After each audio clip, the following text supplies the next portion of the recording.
Welcome to Storytime Tales. Glad you joined us. We will post 2 to 3 stories every week as we are on the road to 1,000 subs. Once we reach 1,000 subs, we will have a giveaway, so please like, share, and subscribe. Now let's get started. The house stood on a hill overlooking the town. It was a grand Victorian mansion with a wraparound porch and a turret. The paint was peeling and the lawn was overgrown. Locals called it the Whispering House. They said it was haunted. Lena Carter, a young real estate agent, didn't believe in ghosts. She needed this sale badly. The house had been on the market for months, and she was the only agent brave enough to take it on. Lena parked her car in the driveway and got out. The wind howled through the trees and the house creaked. She took a deep breath and walked up the front steps. Lena's heels clicked on the hardwood floor. The air inside was cold and damp. She shivered. The house smelled like dust and decay. She opened a few windows to air it out. The house was dark, even with the curtains open. Shadows seemed to cling to the corners of the rooms. Lena walked from room to room, her footsteps echoing in the silence. She tried to imagine a family living there, but it was difficult. The house felt empty, abandoned, and yet, Lena couldn't shake the feeling that she was being watched. It's quite drafty in here, isn't it? The air feels almost unnaturally cold, like it's coming from somewhere deep within the house. Yes, and did you hear that? It sounded like whispers, almost as if someone is trying to communicate with us from the shadows. Lena started showing the house to potential buyers. She was determined to highlight its historical charm and unique features. She tried to downplay the creepy atmosphere, pointing out the beautiful woodwork and the spacious rooms instead. She focused on the house's potential charm, emphasizing how, with a bit of renovation, it could become a dream home. But the strange occurrences were hard to ignore. Lights flickered without reason, and shadows seemed to move on their own. During one viewing, a cold draft blew through the house, slamming a door shut. The buyers jumped, startled by the sudden noise. Lena laughed it off as a drafty old house, trying to maintain her composure and reassure the buyers. But she felt a chill run down her spine, a feeling she couldn't quite shake off. Then there were the whispers. They were faint, almost imperceptible, but undeniably there. Faint, unintelligible murmurs seemed to follow Lena and the potential buyers from room to room, creating an unsettling atmosphere. Lena told herself it was just the wind whistling through the cracks, trying to rationalize the eerie sounds. But deep down, she wasn't so sure. The house seemed to have a life of its own, and Lena couldn't help but feel that they were not alone. One afternoon, after a particularly unnerving showing, Lena found herself alone in the house. The potential buyers had left in a hurry. Lena knew she should leave too, but something drew her back inside. The house was silent now, except for the sound of her own breathing. Lena took out her phone. She wanted to call her colleague, maybe even her sister. But there was no signal. She decided to check the attic. Maybe she could find the source of the draft. As she climbed the stairs, she heard a noise behind her. She spun around. The door to the attic had slammed shut. Lena's heart pounded in her chest. She tried the doorknob, but it wouldn't budge. She was trapped. She called out, but her voice echoed in the empty hallway. She was completely alone. Then she saw her, a young girl in a white dress standing at the end of the hallway, her back to Lena.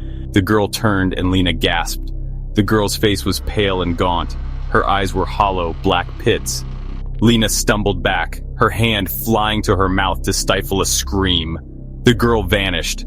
Lena stood there for a moment, trying to catch her breath.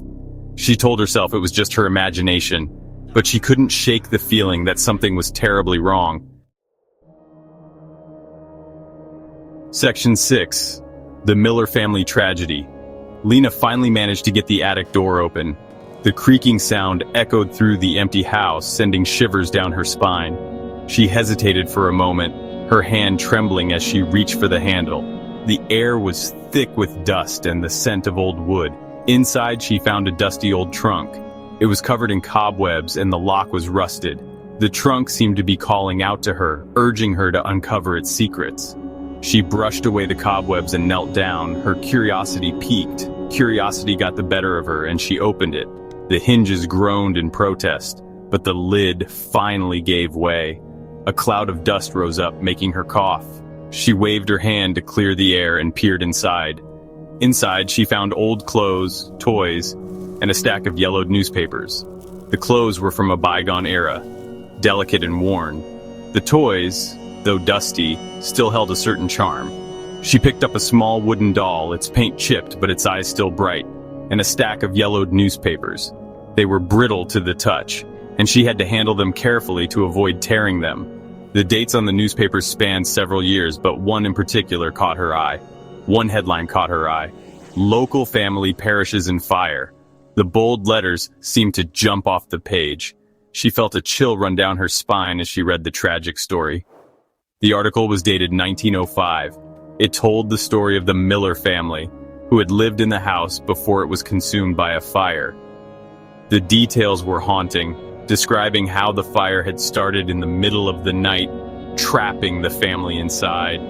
It told the story of the Miller family, who had lived in the house before it was consumed by a fire. The parents and their young daughter Lily all died in the blaze. The article mentioned that the fire was believed to have been caused by a faulty lamp. Who had lived in the house before it was consumed by a fire. The parents and their young daughter Lily all died in the blaze. Lena shivered. The thought of such a tragedy happening in the very house she was standing in was almost too much to bear. Lena shivered. She could almost hear their screams, feel their panic.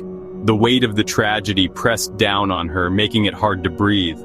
Lena wondered about the girl in the hallway. Was it just a coincidence? Or was the house trying to tell her something? The thought sent a fresh wave of fear through her.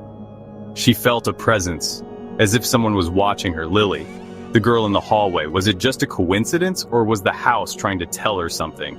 The connection between the past and the present was too strong to ignore. She felt a chill in the air, and the shadows seemed to grow darker. Lena's mind raced with questions. She needed answers, but she also needed to get out of there. The atmosphere was becoming oppressive, and she felt a growing sense of dread. Or was the house trying to tell her something? Lena quickly packed the items back into the trunk. She needed to leave. Now. The house seemed to be closing in on her, the walls whispering secrets she wasn't ready to hear.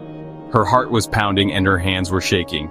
She couldn't shake the feeling that she was being watched, that the house was alive with memories of the past. She needed to leave. Now. She rushed out of the attic, down the stairs, and out the front door. The cold night air hit her like a splash of water, and she took a deep breath, trying to calm her racing heart. The house loomed behind her, silent and foreboding. As Lena made her way downstairs, the whispers started again, but this time, they were louder, clearer. She could almost make out what they were saying. "Get out," they hissed. "Leave this place." Lena's fear turned to panic. She ran through the house, desperate to escape. But the whispers followed her. They seemed to be coming from the walls themselves. She reached the front door and fumbled with the lock. It wouldn't open. She was trapped. She turned around. The walls were bleeding. A thick, black liquid oozed down the wallpaper. The whispers grew louder, angrier. The air grew heavy, making it difficult to breathe. Lena felt a cold hand on her shoulder. She turned to face her tormentor. Standing before her were the ghostly figures of a man, a woman, and a young girl, the Miller family. Their eyes burned with a cold fire. They reached for her, their voices a chorus of pain and rage. Cannot escape," Lena screamed. She fell to the ground, curling into a ball, her hands covering her head. The whispers surrounded her, suffocating her. Then, everything went black. Lena woke up on the floor of the house.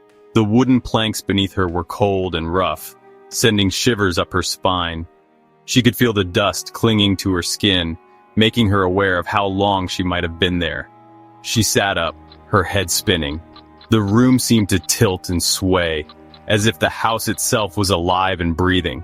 She tried to steady herself, taking deep breaths to calm the dizziness that threatened to overwhelm her. Had it all been a nightmare? She looked around. The house was empty, silent. The air was thick with the scent of decay and neglect. She checked her phone. It was dead. Panic began to set in as she realized she was completely cut off from the outside world. She stumbled outside, desperate for a sense of normalcy. The sun was high in the sky. Its bright rays were almost blinding after the darkness of the house. She squinted, trying to adjust to the sudden change in light. She had no idea how long she had been unconscious. She checked her car. The sight that greeted her was shocking. It was covered in dust. Days worth of dust. Lena's blood ran cold. She had lost time. How was that possible? She tried to recall the events that led her here, but her memory was a foggy mess. She looked back at the house. It loomed over her, a silent sentinel watching her every move. The windows seemed like eyes, dark and unblinking. It stood on the hill, silent and menacing. The structure seemed to pulse with a life of its own, as if it were waiting for her to make the next move. The whispers echoed in her mind. They were faint, almost like a distant memory, but they were persistent. They seemed to be calling her back, urging her to return to the darkness within. This house was truly haunted. It was not just a place of old wood and stone, but a living entity that had ensnared her in its grasp. And now she was a part of its story, a story that was far from over. The house had claimed her, and she knew deep down that she would never truly escape its grasp. Thank you for watching, and please don't forget to like the video, and also consider joining the Storytime Tellers by subscribing and sharing. Got a story you want to see brought to life on this channel? Email us at storytimetales01@gmail.com.